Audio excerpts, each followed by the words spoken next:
Hey, welcome back to the Invisible Strength podcast. Today we have an absolute gem joining us. She is an actor living with multiple sclerosis. Ooh, tough word to say first thing in the morning for us, but she's an actor and digital creator, and she literally jumped out of a plane to fundraise for MS. Siana, we are so happy to have you here. Thanks for joining us. No, thank you. I'm really excited. And Chris, as always, appreciate you being here. Thank you. No problem. Always a joy to be here with you and wonderful to be with you as well, Shauna. Thank you. Shauna, before we get into your MS journey, I want people to know about you outside of your diagnosis. Can you share with our community a little bit about yourself? Yeah, so I grew up in a little seaside town in the UK and then had big dreams to become an actor. So I went to uni, studied for 3 years, moved to London, have done an array of different jobs, met so many amazing people along the way. I have really amazing friends. I love going to the theatre. I love going to the gym and spending time with my boyfriend, my family, just being creative and trying to do everything that I possibly can with the time I have. Life well lived, Yeah, well, trying to, for sure. no doubt. Shauna, you're an actor. What drew you to performing, and what does it feel like to be on screen? So, my earliest memory, which comes from my mum, was that I was watching Annie the movie when I was about 4 years old. And I went up to her and I said, I want to be Annie. I have no idea how I knew that that was a possibility that I could be in a film or on stage and act. But she was like, are you sure? And I was like, yeah, I want to do that. And from there, I started doing acting classes and then just loved being on stage as a teenager. I'd do a lot of like amateur theatre in the town that I grew up in. And I just loved it. So then it became something that I then wanted to do as my career. And there's nothing else that I'm really good at doing. So that was, yeah, kind of, I was like, why not? Like, I'm only here on this earth once. Like, we may as well try and achieve the dreams and aspirations that we want. So I'm here and I'm doing it. There it is. There it is. When you take it back to that moment when you saw Annie and you told your mom you wanted to be an actor, what do you think your hopes were then? Like, did you just want to be, in a musical, or did you start to have like a sense, and how did that sense sort of develop over time of who you wanted to be? I think it was a way of me expressing myself as well, because I've always been quite a creative person. Like, I remember with my little sister, we would play games and we would pretend to be other people and do all this sort of role play games that were fun to me. And then I think from that, it just grew. And I was like, oh, I could actually do this as a job. And I find it fun and it's an outlet and I can be someone else, someone that I would never usually get to be. Yeah, I think I just found a real joy for it. That's it. Well, it's amazing that you knew what you wanted to do and you went after it and you're doing it. What an incredible feat to be on. Thank you. I mean, when I was really little, apparently I said I wanted to be a dustman. So I could have gone down that route. That's right. That's right. Shauna, what was life looking like before your diagnosis, and how did your symptoms start to manifest and you Mhm. starting to realize something else was going on with your health? Well, before my diagnosis, it was kind of just, I didn't know why I was feeling the way I was, but then I never thought it would ever be a chronic illness.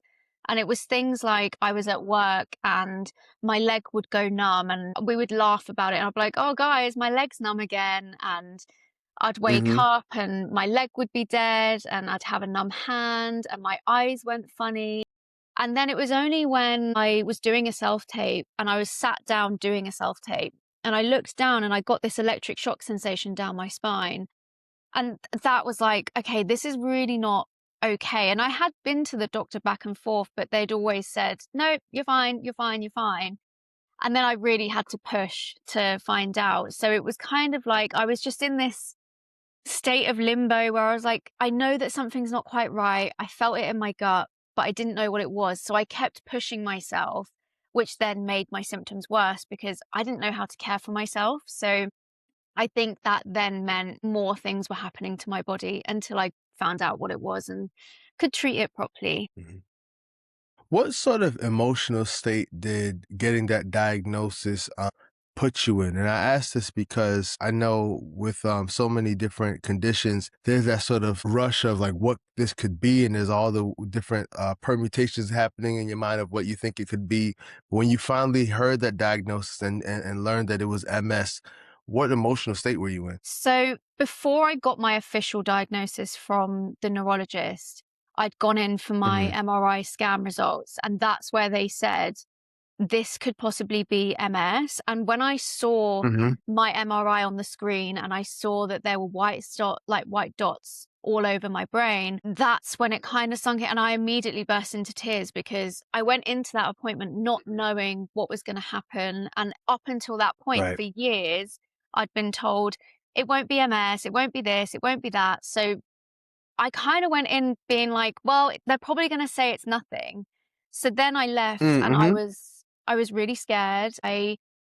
I think I cried for the next month because I was so scared about what that meant for me, and I was in that state of I have no idea if this is MS or if it's something else or if they've got it wrong. So it was a really scary time. And then I started to Google what MS was, and it scared me even more because a lot of the documents online aren't accurate to what it's like now because they're 20 years old.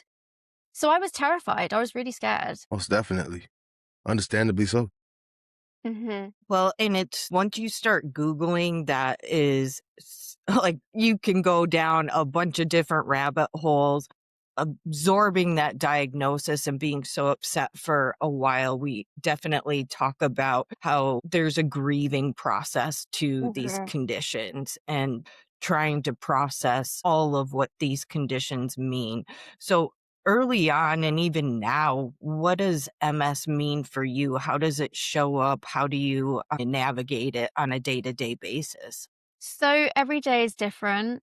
Some days I'll have more symptoms than others. So, from what I've learned in the last sort of 2 years of actually having a diagnosis, is knowing what my limits are. I know that I need to have a couple of days off if I've been working a lot, or I can work, but then I have a day off. Like I try to plan my schedule so that I always have a rest day between my work days where possible, because I know that I can't exert too much energy. And it's about finding different ways to do things. So, for example, sometimes I have no energy to cook. So, my boyfriend will cook, or I'll just get a ready meal in because I don't have the energy to waste on standing in a kitchen cooking a meal. And it makes me sad sometimes because I used to really enjoy cooking, and that is just something that I can't always do now. But as long as I find an alternative, I find it's not too bad. Definitely. And what are the ways in which you have found kindness toward yourself? Just thinking about, this new pace, this new normal. What are those moments where you sort of surprise yourself and be like, oh, this is a real act of kindness towards myself? Mhm.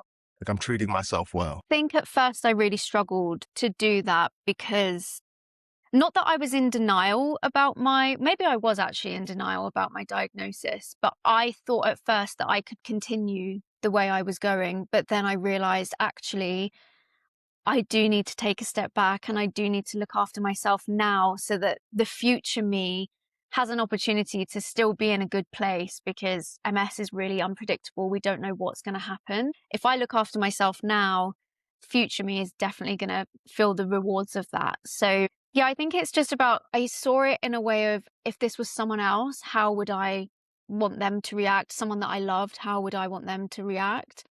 So then I sort of implemented that myself. I love that because oftentimes when it is a bit harder to be kind to yourself and give yourself that grace, being able to think about it and how would you talk to or support someone else can make it a Yeah. lot easier to show yourself that Hmm. kindness. You mentioned the unpredictability of these conditions are something that all of us have to cope with, not being able to cook and having to adapt. In what other ways have you adapted or pivoted to really help yourself work through this condition? Talking about my MS has been a really big one. Hmm. I think I've spoken to a lot of people, and some people don't talk about it to anyone, they keep it to themselves. And some people do like talking about it. And I'm definitely someone that finds it a lot easier to tell people what's going on, because then they can help me when I need it as well. So Mhm. an example would be with my boyfriend. He now knows if I am too tired or if I need a little bit of help. He knows what my cues are, or he'll make sure that he asks me, like, how are you feeling today? Like, how's your MS, and is there anything I can do to help you? And even if that's something small, like, could you make me my coffee, or yeah, could you do this for me? It's nice to know that he's aware of the situation, so that then helps me as well. Mhm. Yeah, most definitely. Where do you think you got that courage to speak about it? Because I know for so many folks, like, whether it's their relationships or their Mhm. employer or whatever the case is, there's a desire to sort of keep it close to the chest. And thinking about, you shared about it within your relationships and in the industry, and what made you feel the courage to say, I need to share this. I can share this with others. I think I've always been quite an open book, but I think as well, it was Mm-hmm. when I was going through the journey of getting the diagnosis, I turned to TikTok and I turned to Instagram to try and find people within my age bracket that had MS or had something similar. For sure. And finding those people was really important to me. And I always said to myself then, one day I hope I can help people as well. Mm-hmm. I think from finding those people, hearing their stories and finding courage from them, they gave me the courage to be how open I am with my diagnosis. And I'm not ashamed of Yeah. my diagnosis. So I don't want to treat it like it's something bad to have. Like, it's me, it's who I am. So I'm going to Mm-hmm. be unapologetically me. Yeah, as you should be, for sure. Yeah, that's wonderful. But being an actor, I'm curious, have there been times where you feel like you need to suppress what you're dealing with MS, or have you always been an open book with it? It is definitely something that I worry about, more so for when, if I was to book a job, at what point do I tell the production company, that I've got MS? But I did have a really lovely experience when I first got diagnosed. I booked a commercial job, and when I went to the audition, it was the first one that I'd gone to, and I was like, oh, do I put down that I have MS, or are they going to hold this against me? So I went up to one of the producers and I just said, hey, on this form, it says about medical conditions. I've recently been diagnosed with MS and I'm just a little bit skeptical on whether or not I put it. And he was so lovely and really encouraged me and said, put it down. You don't have to worry about whether or not you're going to get the job because of that. Because, first of all, it's discrimination if they don't hire you on that basis. And also, he was telling me about how there were people on the team that had chronic illnesses and someone had MS. And he was like, that will never be held against you. So then I put Mm-hmm. it down, did my audition, and then I booked the job. And the team were just absolutely amazing with my agent as well. They said, does Siana need to get a later flight so that it doesn't affect her too much in the morning? Because we've got a crew that are going out on a 5 o'clock flight, but there's one at 10 a.m. So would she prefer to be on that one? And I really felt like they listened to my needs and were looking out for me the whole time. So it was a really positive experience. But I am aware that not everyone is like that. So it is something that I'm still navigating and finding my feet with. Mm-hmm. Mm-hmm. You're in such a wonderful position to inspire so many people, and you're doing that with your work and also your social media presence. I know you've described yourself as an open book, but what clicked in your mind to say, I want to sort of like document my journey for others to learn from? Like, when did that switch happen for you? It was a few months after my diagnosis. I think I was finding my way through it. And I've always liked the idea of doing social media or having some sort of content creation to do, but I never really knew what I would want to do it about. And then, yeah, it was a few months Mhm. after my diagnosis, and I thought, why don't I just create an Instagram about having MS? And then I can post about my journey. People can follow along if they want to. And I think I Mhm. didn't quite realize how big the reach would be, because I've had so many comments and messages from people asking me things and saying how a video I've done has really helped them. And it just makes me feel so happy that people feel a little bit of comfort from watching a video. I don't know. I think it was Mhm. just a mixture of, I knew that there needs to be more representation about MS within my age group. And I like the idea of being able to help other people.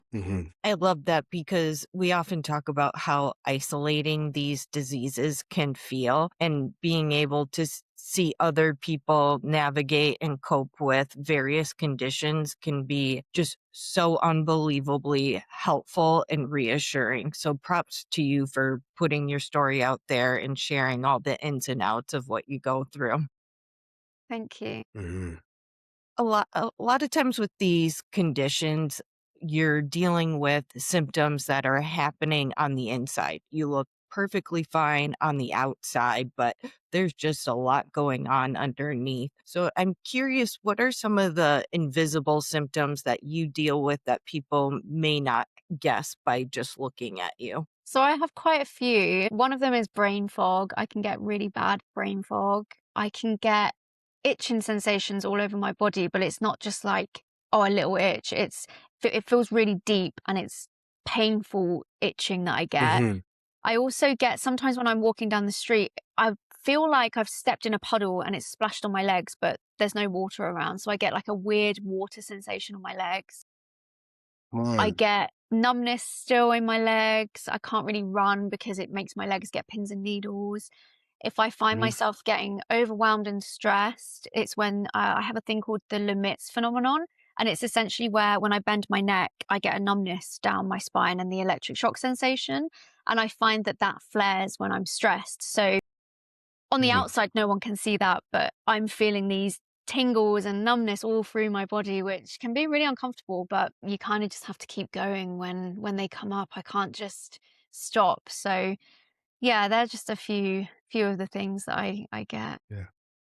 What are some of the strategies or tips you implement in your life? I'm thinking especially with you being an actor, sometimes those filming days can be so long and so difficult. Like, how are you sort of pacing yourself in the midst of all these demands? I think because you do get a lot of downtime when you're on set, so you might be on set for like 12 to 13 hours, but there is a lot of downtime within that. So when they're not using you, Got you. that's when I'll sit down, have a break, get something to drink, have something to eat. Always make sure I've got water. I always make sure I've got something to eat. Like, I'll always have a snack in my bag, because sometimes I'll just come over with this insane hunger and I'm like, if I don't eat, I'm going to pass out. So making sure I've got those things so that I don't worry about where I can access that is a huge help. Yeah, for sure. That makes sense. Totally. And you talked about some of those little things that you do on set to make sure you're taking care of yourself. What other lifestyle changes have you made to help manage your stress and keep you in a healthier place? The first thing that I decided to do when I got diagnosed was I stopped smoking, because that was something that my neurologist said was pretty bad for brain health. Yeah. And I was a chronic user of the vapes, and I look back now and I'm like, I can't believe I was using them so much. But yeah, immediately I stopped using them, and I haven't looked back since. So I don't do any of that. I drink, but like not a lot. I don't like the hangover that comes with it. It's pretty awful, especially with MS, because I might have a couple of glasses of wine and then the next day I feel like I've been hit by a truck. So I have to be really careful with that element as well. But I like to go to the gym. I really enjoy looking after my body now, and especially knowing that keeping my muscles strong and moving is really important for the longevity of my life with MS. That's something that I've found a real enjoyment with. And I think just pacing myself and slowing down and knowing that if I have to say no to something, then it's to make sure that I'm healthy enough to then continue doing things in the long run. I don't feel guilty about saying no anymore. And yeah, I just have to sometimes put myself first in a situation. Man. So, I'm hearing you say that, and I'm thinking about just the demands that the world has. Like, one of the things that we've talked about is when you get your diagnosis and you're living with these conditions, you kind of can be amazed at how the world just keeps spinning. So how do you sort of assert that sense of like, I have to protect myself in the midst of all these demands? Because people will just be like, well, this is what I need. And you're like, I hear that, but this is what I need. So how do you, protect yourself? I think this comes into where I'm pretty open about having MS. So by me Mhm. vocalizing what I might need and why, people are then a bit more understanding. But it is also still very overwhelming because no one around me that I don't know knows that I have MS. And like you say, the world just continues to go. So I might be walking down the street and be late for a bus or late for a train, and it panics me and then I get overwhelmed, but no one around me knows why I'm getting Mhm. so overwhelmed. So it's about giving myself that time to make sure that I put myself first in that situation, to make sure I leave with enough time so that the people around me aren't then put into a situation when I'm unsure on how I'm feeling. So yeah, I think it's a difficult one to answer really, because I think I'm still navigating that element as well. I hear that. I hear that. I feel like that might be a lifelong journey sort of matter, you know? Yeah, yeah. Because the needs are always changing as well. Like I work freelance, so Always. it's always changing. Mhm. Yeah, absolutely. A lot of variability there. We get quite a few questions from people who want to know, when do you start to tell people that you have an autoimmune condition? Because, like you were talking about, people on the bus or in public, they're not going to know that you have MS. And it's probably not the first thing you share with people when you meet them on an acting job or wherever else. How do you determine when it's the right best time for you to share that you have a condition? Well, when I got the diagnosis, I told my immediate friends and family straight away. But then I was also quite open when I was meeting people. So and I found some really lovely moments as well when it happened, because I went for a headshot session not long after I got my diagnosis. And I had a photographer that I'd seen 2 years prior. And he asked me, he was like, "Oh, so how have you been? Like, how's the past couple of years been for you?" I was like, "Oh, yeah, I'm okay.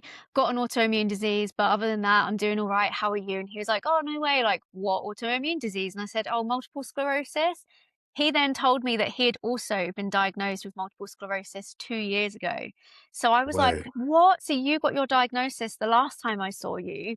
And then we ended up just having this conversation for the hour of my headshot session, just talking about the different avenues that we've taken, what medication we're both going to use. And it was just a really beautiful moment, because I wouldn't have had that conversation with him and known that he also has MS if I hadn't have opened the door to that conversation. So sometimes I think I like to just say it within the first sort of 5 minutes, or whenever it feels right to bring it into a conversation, because you never know what they're going to say. And yeah, I've had a lot of these interactions now where I've said, "Oh, yeah, I've got MS." And then the person I'm talking to says either they've got MS or they know someone with MS. And it opens that door to have the conversation. Certainly. It's truly incredible because you can feel like you're the only one dealing with something like Hmm. that. But Of course. as soon as you share, it's crazy how much people are like, I know someone, or they reveal something about themselves, and you instantly create that much deeper connection. So I give you credit for being so open and upfront with it off the bat. Mhm. Yeah, thank you. Yeah, I think that's probably one of the best things I've done, is being so open about it. Mhm. Absolutely. No, and I love that because it allows people, and I often think about the way in which courage is contagious. So you being open about it creates a space where, this brother in particular could share his story too. So that's a really Hmm. beautiful thing. What ways are you noticing joy in your life? Like you have all these cool things happening to you, and not even in spite of MS, but you're showing all this strength and all this brilliance throughout your life, including in how you're dealing with MS. But in what ways are you noticing joy show up in your life? I actually have a really great life, even with MS, and I'm really grateful for the people in my life, the opportunities that I get given. And that's not to say that there's a lot of up and down, because there are a lot of Hmm. highs and there are Hmm. a lot of lows. But I think For sure. overall, I'm just very grateful that I have a really beautiful home to live in. I'm very fortunate that I can put food on the table, and I have a lot of friends Hmm. around me. I think it's finding joy in the small things, not just the big things. Obviously, we love going on Hmm. holidays and going for days out, but it's also about finding that joy at home and with the people you love, because they're the ones that are there for you with everything. So I think a big thing for me was also finding the law of attraction, and I just decided I wanted to change my mindset. This was a few years before I got my MS diagnosis. And it just made me more grateful for a lot of things in my life, and it completely turned my mentality. And I think if I hadn't have been doing that for a couple of years before my diagnosis, I don't actually know where I would be right now. So I think that was kind of like priming me for this moment, and that really Mhm. helped. Absolutely. Yeah, just thinking about that mindset shift and the way in which you and I can be going through the same thing, but depending on our mentality and mindset can have very different outcomes. So, no, thank you for lifting that up. Can you take us through, for people who are less familiar with MS, some of the treatments that you've done to help manage your condition? So I'm currently on a monthly injection. It's called Kesimpta. It's 20 milligrams. I inject myself at home and I do that every single month. And that's supposed to slow down the progression of the disease. So I'm currently in remission. I haven't had a relapse since I've been on this, which is just absolutely amazing. It doesn't mean that your symptoms go away, but it just means it's there to stop more progression with the disease. So my MRIs haven't shown any progression, which is amazing. And there are loads of different options that you can take. You can have infusions at the hospital, or you can have injections at home, or there are also tablet versions. But I was offered Kesimpta, Ocrevus, or Tysabri, and this was the one that fit most around my lifestyle. And then I also do hyperbaric oxygen therapy. It's not something that's offered on the NHS in the UK, at least it wasn't for me, but it's something that I looked into myself. And I worked with a team called the Wholeness Pod, and I was going to them every single week for a year. And that was the best I have felt in this whole journey, was when I was consistently going to oxygen therapy. And then I moved and everything got a bit all fuzzy. And now I've started going again to another center, but I really felt the difference when I wasn't going for the oxygen therapy. So Kesimpta and oxygen therapy have definitely been such a savior for me in making sure that I'm well and I'm able to keep going. Mhm, mhm. I also think it's important for people to know that you can go a holistic approach. You can have a holistic approach. You can have the scientific medical approach, or you can have Right. both, and you both can coexist. And I think it's really important for people to make their own decision on what they want to do. There's no right or wrong way. There are many people that don't have treatments. There are people that do. So I think that's something that has to be your decision, and you have to be able to know what it is you want to do. You know, Shauna, you were talking about you moved away from vaping and you drink occasionally. Um, and I can resonate so much. Lord knows I can resonate with that feeling of I need to eat before I pass out. What sorts of foods have you found to be really helpful for you? Maybe you've incorporated it just as a part of your lifestyle, or like in those moments where you feel faint, you're like, if I have this on me, I can eat this and this helps me feel better. Are there any particular changes to your diet that you've made along the way? Yeah, I mean, I try to eat as clean as possible. I've really upped my protein intake. So I eat a lot of chicken. I eat a lot of tomato soup. I love making a tomato soup. So my boyfriend's been making Cool. that for us the last few weeks. So that's been really lovely. Nice. Turmeric shots in the morning, just trying to eat as Mm-hmm. less processed food as possible. And that's not me saying Mm-hmm. I don't eat it, because I absolutely love going to McDonald's or getting a pizza. But I Right. think if I Yeah. can eat 80% of the time a clean diet, so having like oats in the morning or a quick shake or a salad for lunch, I feel better within myself when I'm eating foods that are for an anti-inflammatory diet. And I really feel the difference when I'm eating clean. And I think everyone can feel that as well. But yeah, for me, I know that when I'm eating clean and eating a healthier diet, I just feel better within myself. Mm-hmm. It Yeah. can make all the difference in the world. Right. Mhm. I appreciate you bringing up the point that, yeah, you can be treated conventionally, but then it can also coexist if taking more the holistic route, because I know for me personally, medication alone wasn't enough to manage my symptoms. It took Right. me moving to an anti-inflammatory diet, managing stress, and really making sure I was doing what I can personally to support my health. So I appreciate you bringing Yeah. up that both of these can coexist. Hmm. Hmm. Yeah. For someone who's early on in their journey and scared like you were and I was at the start, what words of Hmm. encouragement or advice would you give to them who they're just not sure what to expect with a diagnosis of MS? I would say it's going to be okay. You're going to feel really scared, and it's okay to feel every emotion under the sun, and it won't be linear. You're going to feel okay one day, and then you might feel scared the next day, and then you're going to feel angry that you've got this diagnosis. But over time, you will start to find those ways to cope and find a community of people that can understand how you're feeling. That was the biggest thing for me, was making sure I had that community of people that I could turn to myself and be like, yeah, they get it. They know what I'm feeling, and I can ask them for advice on things if I'm not sure. But I think ultimately it's a mindset thing as well, and take care of yourself and reach out to people when you need it. Hmm.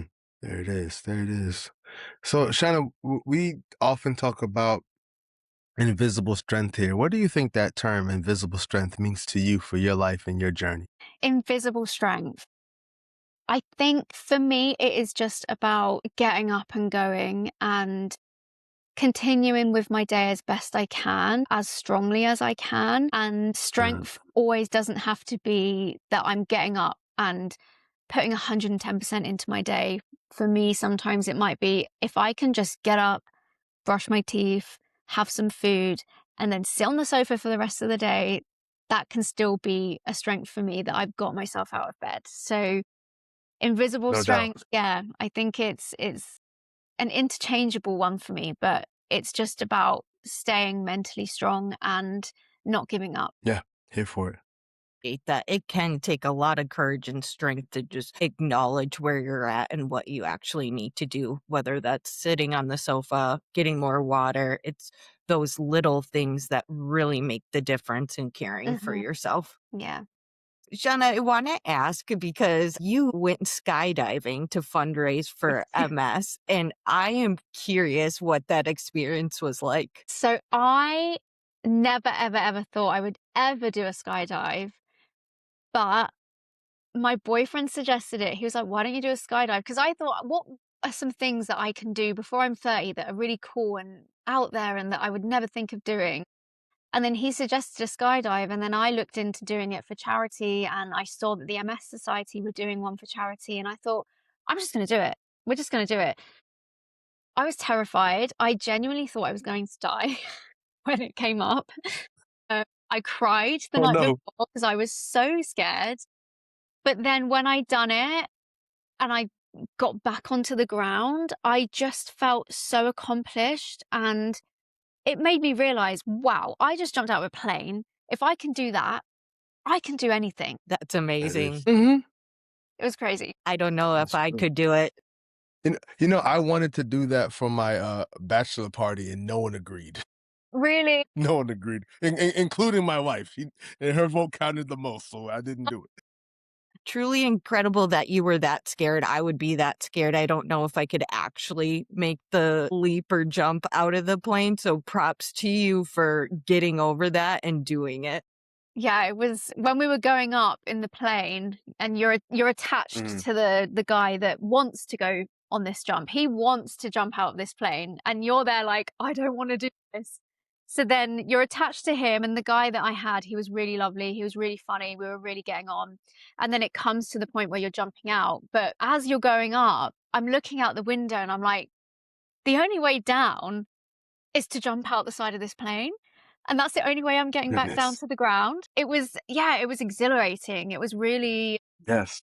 like hanging off the edge of the plane and just knowing, oh my gosh, I'm about to be free falling through the ground, through the sky to the ground, was crazy. And yeah, once he pushed us off and we started free falling, it was just sensational. It was the most epic experience I think I've ever done in my life, and I don't know how I will ever top that. It sounds amazing. My goodness. I do It sounds recommend. I amazing. recommend. Heard. And what an incredible feeling after you've done it that, wow, I just did that and now I can do anything. Hmm? I'm curious if there's other moments where you accomplished something or there were silver linings that have come with you having MS that you didn't think were possible earlier in your journey. Think from getting my diagnosis, I just have a lot more empathy and compassion for myself and others. And I think it's really changed my mindset even more to think about what it is I actually want in life and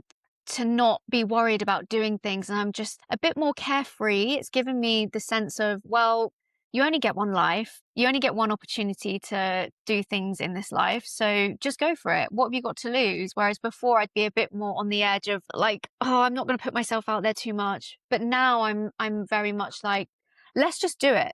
Go for it. Go for it. The sky's the limit, dare we say. Exactly. Yeah. Truly.